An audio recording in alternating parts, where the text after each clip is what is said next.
The starting point for any scrapbook page for me is faith.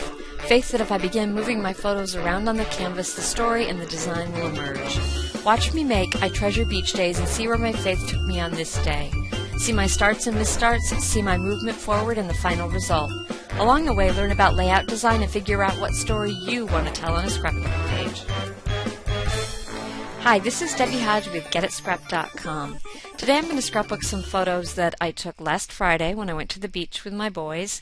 And as soon as I came home, I put them up on my blog. I wanted them up there for my family and my friends. And lots of times when I put photos on my blogs, actually I wish I put photos on my blog more often, but when I put photos on my blog, I usually crop them all to the same width and I do a little bit of editing. And then I save them into into a JPEG file that I can upload to my blog, a small sized file, but then I also keep them in a layered Photoshop file because I know that at some point I'm probably going to want to scrapbook that page, and if there's journaling on the blog post, I can grab the journaling right from that. So I'm starting with that layered Photoshop file of photos that I edited for my blog post. So I'm going to open them up in Photoshop, and I start out with a 12-inch by 12-inch canvas, and as soon as I pull one photo on, I immediately see that that's not going to work. I'm going to need more real estate. So now I'm going to just modify this document so that it'll be, or this canvas, so that it'll be 24 inches wide and 12 inches high. So I'm just going to make it a little wider. And I always like to pull some guidelines out to mark the halfway point, the 12-inch point, because even though I'm working on one digital canvas, I will get them printed into two square pages. And I just want to make sure that I'm not losing anything right in that fold in the middle. Something that I often do when I work with two-page layouts and when I have a lot of photos is I try and group the photos in logical groupings. And I immediately see from the photos I have here that I have 3 photos of my friends and my kids playing bocce ball. So I'm going to organize those photos together, especially because they don't really make a good focal point. That photo of my son in the chair is going to be my focal point. I just really like it. It was the first one I led off with on my blog, and it's going to be my focal point. So I'm grouping these together, and I'm keeping them all the same width, and I'm just going to have to resize them a little bit to get them to fit in a column there that's going to maybe stay right running down the side of the page. So now I'm going to start moving the other photos onto my canvas. Now the beauty of doing a blog post and grabbing photos really quick for the blog post is you make a quick decision about what photos matter, and then the choice is made for you and you don't have to go combing through them again. So I'm going to pull them on, and I'm not sure where I'm going to put things on the page. So now I'm going to move on to my journaling because I want to see how much space my journaling will need, and then that's going to drive the size of the other photos and where they'll fit. So I'm just doing stream of consciousness kind of journaling on this. There's no big story to tell, and I actually ended up with a surprising amount of journaling. I wrote about, I put down the date, I talked about what all these kids did together yesterday, what we're doing today, what time we got to the beach, who's there, how much it cost to park because the parking's gone up, and it turns out Lynette and Mike did not pay the $15. They both protested it while I handed it over. So I was kicking myself over that. And about how I needed to get home and how bad the traffic was going home. So it's stream of consciousness journaling, and it's ended up filling up a pretty good chunk of space here. This is the kind of journaling that you can only do when you make the page or the blog post pretty soon after the event, because these are the kind of details that are just hard to remember. And so it is really great to make some pages right after you do them and just get down these kind of details that document the day. So now I had this idea that I would take one of the photos and I would put it over at the top of the column of journaling, sort of like a magazine article. I've done that before on 2-pagers, and I like the way it works because then I don't have just one strip of journaling. It's broken up a little bit. So I took one of the photos, the picture of my friend Lynette, taking pictures of everybody, and I decided to make that a smaller one and put it at the top of the journaling. I had to fudge my journaling a little bit as a result of that. I had to play with the font that I used and the size and the leading and the spacing in between.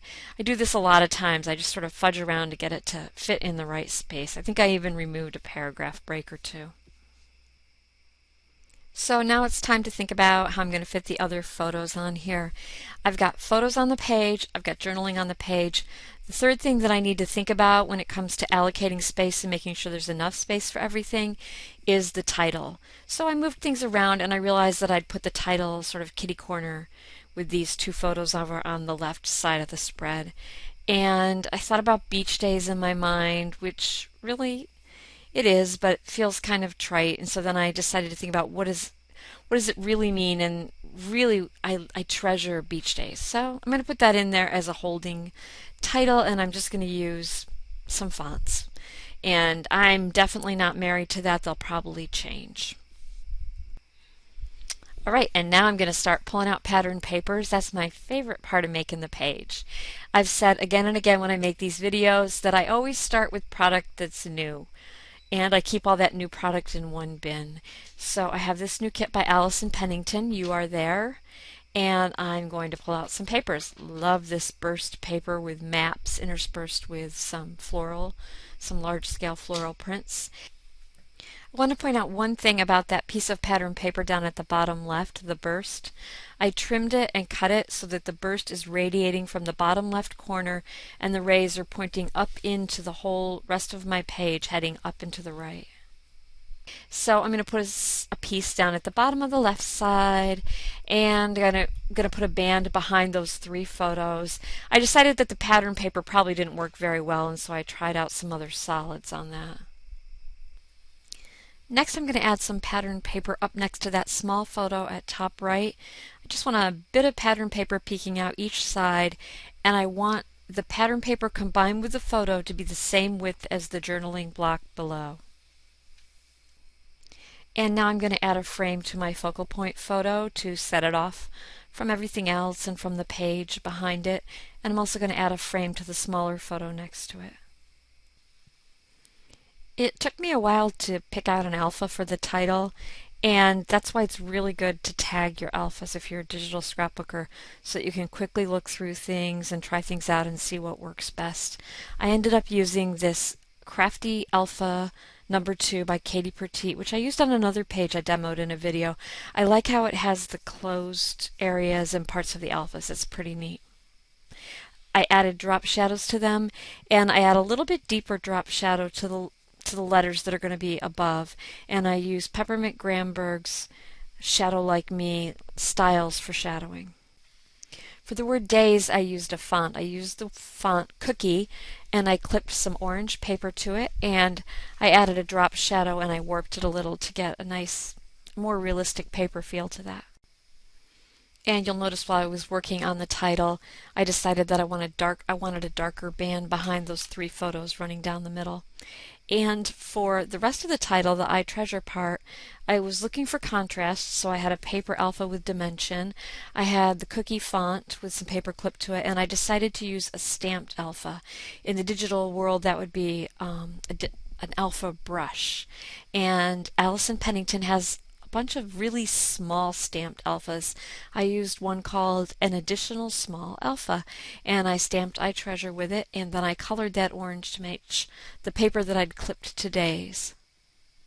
That stamped part of the title ended up being really small, and I wasn't liking the way that looked on the canvas, and there's empty space on my photo where the sky is, so I think it looks pretty good dragged down there.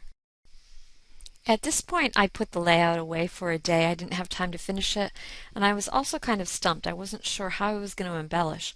I had a pretty good amount of open space up there at the top left, and I needed to figure out, was I going to put something there and how was I going to get flow?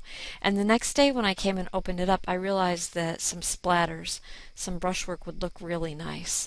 And I tagged a bunch of splatters over in ACDC, and I found some great products from Gina Cabrera, Piccolina Designs, and One Little Bird. I like it when they have these mists or splatters that are already colored for me. And I have links to, not links, but I have the exact product listed in the show notes for those. I went with blues and greens and yellows that go with the idea of beach and water, and I also used a little bit of gold brush work from Gina Cabrera's Restoration that reminds me of sand. Now it's time to add some finishing details. I always If I have a band of pattern paper running, I often like to have some little bitty strip that goes between it and the canvas where it meets it. And that could be stitching, that could be ribbon, that could be a strip of pattern paper. Here I used some solid blue cardstock. Stitching is always a really nice finishing detail, and I knew I wanted to add some stitching up at top right over that photo at top right where the pieces of paper meet the photo, and also down at the bottom left where those two bands sit. I usually pull out buttons as my first embellishment, but knowing that, I'm usually looking for some kind of variety, and I had the idea that I'd find a bow or a tie to go on one of the letters in the main part of the title. And I do have a whole bunch of bows and ties categorized over in AC/DC, so I opened up a few till I found one that I liked the look of. And then I started just looking through all my buttons. The way I got these categorized in AC/DC was that I did a search on star, button, star, and then I put everything that came up into a category. So if the designer named it with button in it, it is over in that category. So I just started opening up a whole bunch of buttons, pulling them out on my canvas, seeing what I might like to work with. And again, I'm always looking for some kind of variety, so I also grabbed a label that went with the papers by Allison Pennington that I'm already using here. I also went and looked for some summer or beach kind of themed elements and grabbed a couple of those, but I didn't end up using them in the end.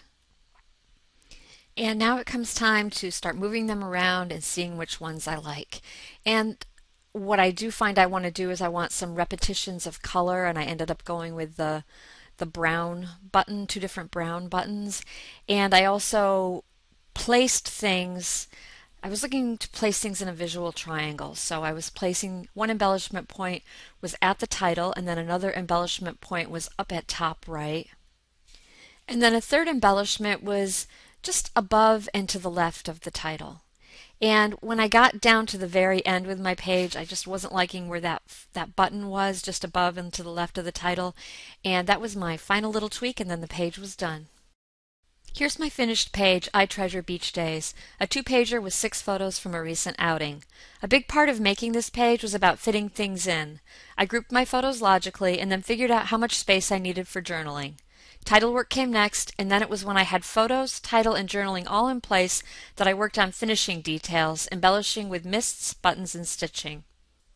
I Treasure Beach Days is the result of my faith in the creative process. I began knowing I wanted to scrapbook a series of photos I'd edited for my blog earlier. A 1-pager quickly became a 2-page spread that accommodated a big chunk of journaling full of details that capture the times right now. You can master design principles yourself with our free class at getascrap.com/learndesign.